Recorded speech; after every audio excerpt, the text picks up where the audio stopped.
Hey guys, welcome to this quick tutorial where we'll explain how you can connect Calendly to N8n. So let's get started. To get started, make sure you have both a Calendly account and an N8n instance ready. You'll also need a personal access token from Calendly. Here's how to generate it.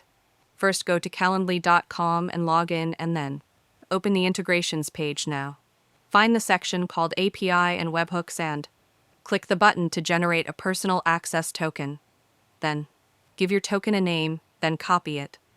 Keep this token safe because Calendly will only display it once.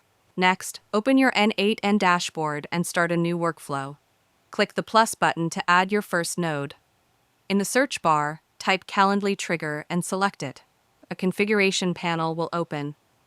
In the credentials section, click the drop-down and choose Create New Credentials. A pop-up will appear where you'll see a field to paste your Calendly token. Paste the token you copied earlier, give your credentials a name if you like, and then click Save. That's it. Your Calendly account is now successfully connected to N8n, and you're ready to start building automations based on scheduling events. If you found this video helpful, consider giving it a like and subscribe.